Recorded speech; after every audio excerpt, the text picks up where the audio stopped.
tayib ko non le fi no heɓiren faamu selluɗo hay sen hawjari ha bindi ɗin wawo ha bindi ɗin faamo yo musidɓe a julɓe tedduɓe ɓeya si dogi banu israila e gandam Moussa ko seppoɓe ɓeya ko waɗɗiɓe firawna e kodeli mum ko wattiɓe Allah no organisiri noon gardi hun e gardiru luttari nde ñande Misra ɓe mooɓi ɓe yalti immorde e nemaji maɓɓe paleji maɓɓe kanji maɓɓe jardeji maɓɓe nemaji ɗi Allah waɗannoɓe fo ɓe acciti ɗum ɓe yalti mone hon ɗum cuɗari hoy e mone firawna wota nane Moussa mo o neyi mo ala hay ko watto ala hay paɗe ala ko waɗɗo pauvre jo miskino no fooli mo o wakkilaki ɗum takabbara wa ta'ata ko non o mawnintinori o towniti o halkoyi o ɗowi ɓe Allah tabaraka taala wi wa bi'sal wirdul mawrud boni ko o ɗownoɓe nden ñande o ɗowi yimɓe makko ɓen si lanɗo bonɗo heɓike ko tana lanɗo bonɗo halkato halkoda yimɓe muɗum yaari ka fongo maayo Allah tabaraka taala yamiri maayo ngon yongo accito e maɓɓe ndiyan ɗan arte maɓɓe ɓe yooli musidɓe julɓe tedduɓe ko andi ton ko hawni kon nde firawna oɗo tawi hihi ndiyan ɗan nangimo halkoto woni nde ñande o ewni konngol iman o wi amantu billadi amanat bihi banu israil mi gomɗini Allah mo Moussa wuli fi mum on banu Israila en gomɗini Allah wi al ana ko hande ɗum nafata kono waɗi ceerno Samba mo mbeyamakani en ka ogirde malal wata goto fodu waɗugol ko moƴƴi sifa sawfa e layta ko lismodiral e lismodiral ha ɓe maki sabu nimse ko ɓaawo waɗirta ɗatal nimse ɗen ko ɓaawo ɗatal mum ngal woniri Allahu tabaraka taala o soggani e yewtere nden o wi wa iswa adna Moussa 40 laylatan wa iswa adna Moussa 40 laylatan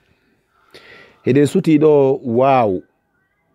waawo kalimatu id on heɗen suti wa adna alif no ɗon oɗo ko alif mufaala wiyete oɗo kalima ɗo wa adna ko kalima mufaala no wewa sawi ɗo afakallahu wa aqabta lissa wa tarakta naala arabu no wolira non oɗo alif ko alif mufaala yani aliful isnain e nder kalima ko wiyete kon kalima mufaala wa adna tumane men fododirno Moussa 40 laylatan men fododiri e Moussa balɗe 40 imam Zajjaj o maki kana min Allahi al-amr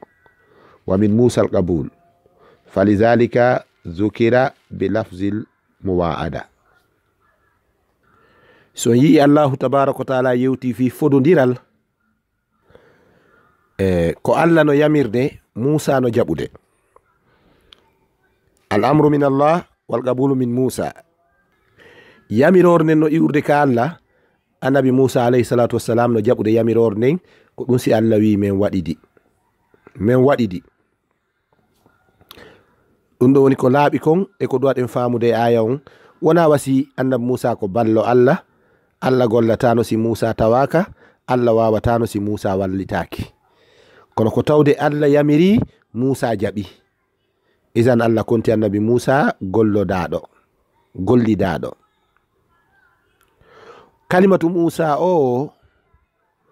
ko inde arabe yankore Moussa mimu e wawu on ka ibraniya ko alma'u washa hara sinyi janko mo toɓɓe ɗum ko ashajara ka kamɓe ibraniyankoɓe ko ɗum waɗi kamɓe ko Moussa ɓe innata yani ndiyan e leggal o sekunoɗo mo Allah sekiri ndiyan ɗan sabu mum on e o mo fitare nden huɓɓuno o hayni yiite ayi summiya bihi li annahu ukhiza min bayni lmai walshajara wono wirɗen nin. Allahu tabaraka wa taala wi nde min fododirno e Musa 40 laylatan balɗe 40 yawgol ka miiqa. summa refti ittakhastum onon banu israila en jogiti ɗon kadi al ijla nando ngaari ndin min baadihi ɓaawo Musa rewete ɗum wa antum tawi onon zalimuna kon toñuɓe kon shirkuɓe. zalimuna ay mushrikuna tawi on kafidi Allah e tana makko. sen daari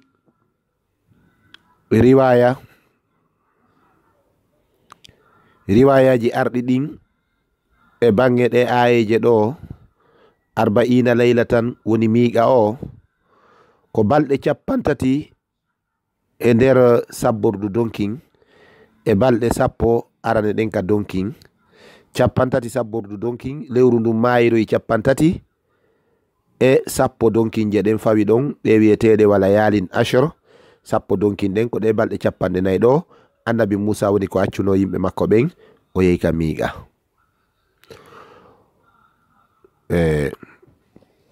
wano imamu Saddi makirani en non e riwaya Ikrima o wi wonde ɓaawo banu Israila e lumbi maayo ngon ɓe ari e ndiɗo leydi Kan'an, sariya ala ko annabi Musa jogitoroɓe, sariya ala ko ɓe tindiniri e dewal, ala haɗore, ala yamirore, annabajo olle moƴƴinta ko jonna ɓe ko be iwra ka Allah. sabu ɗo gedi Allah tabaraka taala winaen ka suratu Ghafir, wama kana li rasulin an ya'tiya bi ayatin illa bi iznillah. annabajo hay goto addata yamirore sinara koye dungaye Allah. Allah tabaraka taala yewten fi annabi meɗen Muhammadin sallallahu alayhi wa sallam o wi wama yantiqu anil hawa in huwa illa wahyun yuha. annabaɓe fefindotako annabi moɗon ko yettini wo wona fefindande ko wahyu immorde ka Allah tabaraka wa taala. donc annabi Musa tori Allah fi sharia. Allah noddi mo ka hoore fello yo ɓe yaw ɓe miigoda bi mana ɓe ahoda o jonna mo sariyaji 10 ko ɗi wiyete alwasaya al ashru ko wiyete ko le 10 commandement. ɓe wi oɗo 40 laylatan on no wiɗe noon ko 30 min zilhijja min zilqa'da wa 10 min zilhijja. 30 ɗen koye nder sabbordu donkin 10 timminɗe 40 ɗen ko juldandu arane ɗen. ɓe wi wonde annabi Musa ɓay o yehi ka fello hendo yagol tawreta on hendo sharia on 10 commandement ji ɗin wona alwasaya al ashru no ɗe windori noon ka qur'ana ɗo. banu Israila e luttiri ɓaawo ɓe watti ngermitade o annabajo yehi acci en ɗo o mo Allah waɗi sabu daɗɗen Firawna o itti en ka wonnoɗen ton o addi en e nde ladde e hino sonsoli e hino nange e hino ko désert e hino heege o ko faala ko wargol en sitta so accuno en Égypte ɓe ƴaggiki san wurin ton kan haɗi ɗen mari sujjanteɗo e sujjanayno Firawna ɗo noon waccirari en haymo rewen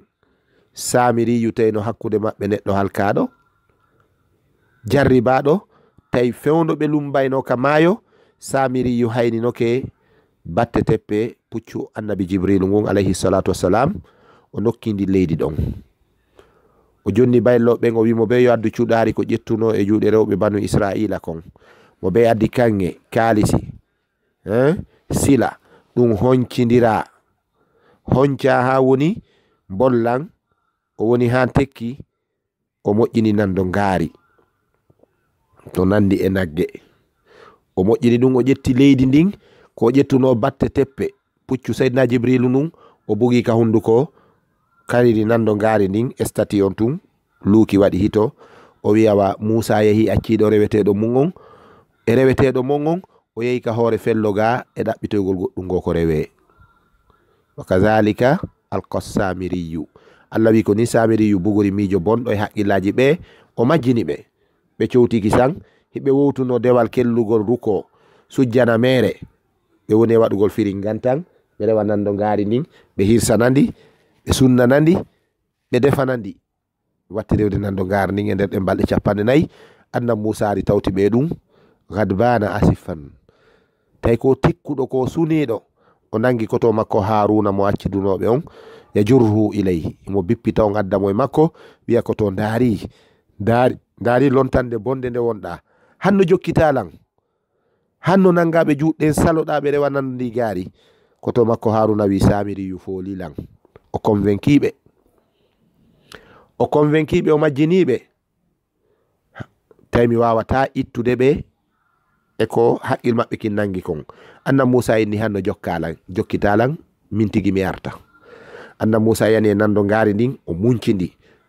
o lancindiri ndi fof o wiya wa heno ɗo reweteɗo mon on rewi hunde nde wawari dandude hoore mum muncindirede taw si ɗum danda e o sifa ko Allah dandi on ko lumbuɗo ngo maayo. O wiya ca iwe ndi leydi ɗo o soggiɓe kanko Anna Musa o wimaen ka leydi fodandi Allah jonnilan sharia o winduno shariaji ɗin ton e alluwal hakke ko tikki ko seytini ko yimɓe makko ɓe no rewa konko wona Allah o bugino alluwal ngal munci. Allah wiya seytini kono a felnike neɗɗo no seytinana bone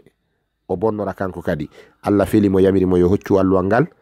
o hocci alluwal ngal o hiɓɓidiri o jangani ɓe ɗiɗo sariyaji 10 wiyete ɗin ka Bible the 10 commandments les 10 commandements ɗinno ka alqur'ana ga ka suratul an'am ka suratul an'am alwasaya al ashru. jonnon Allah tabaraka taala wi ɗo wa iswa adna Musa jantatumane men fododirno e Musa 40 laylatan jemmaji 40 summa takastumul ijla jogitiɗon nando ngaari ni min ba'dihi ɓawo makko wa antum tawi onon zalimuna kon shirkuɓe on toñi. ɓeɗo wi'ama wonde kulluhum abadu al ijla illa Haruna wahda. ɓe fof ɓe rewno gaari ndi sina kotira wanna Musa on Haruna. Samiriyu ukkuno ɓe e oɗo tana ko ɗum waɗi Allah wi wa antum zalimun ay sharikuna li anfusikum bil ma'siya darruna on toñiri hoore mon lorrirgol wonkiji mon ɗi yeddugol Allah ashraktum billahi on shirkani Allah ndi ɗo nando ngaari o muncidiri ndi wona siforɗen ni. ɓawo ɗum ɓawo ɓe yehi ha ɓe mutike ɓe yi kawakeji Allah ɗin si ɓe welama ɓe ɗon ɗama Allah saƴinay ndiyan ka tumbere Sahara ñameteji iway dow futtana ɓe wi modi Musa toro Allah yo accan min. Allah wi summa refti a fawna ankum min yawtani on kadi kin bonki moɗon ɗon min mbaɗi zalika ɓawo konko bonnuɗon ɗon ɗum ɗo fof fi hen ɗum la'allakum belajo onon tashkuruna on dumoto yettugol Allah andi ton hiɗon bonnude Allah no accande on. famahma aduma dhanbu fahuwa shay'un wa rahmatullahi wasi'at kulla shay'in. bakkatu e junubu ko mawni wo ko hunde yurmede Allah no mawni e dow kala hunde kono haulai ma shakaru rabbahum ɓe yettari jawma maɓɓe. Allah wi noon wa is atayna Musa alkitaba ɓawanna Musa yehi ka fello ton Allah wi anditi jantiyo Muhammad tumane men okkuno Musa alkitaba yani at-taurata tumane men okkuno Musa kitabon ɗo ko tawreta on firete wal furqan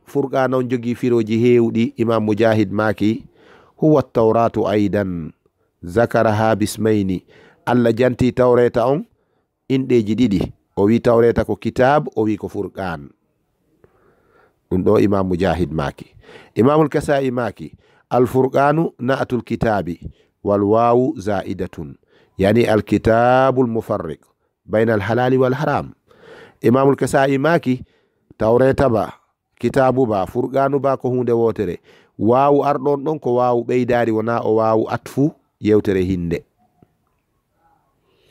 mbaɗa ko nde ɗo tawretare sendidirde hakkude ko harmi e ko dagi. wa qala yamanu murribab arada bil furqan infiraqul bahar. oɗo kadi firowo maki wi'ede ɗo wa is atayna Musa alkitaba wal furqan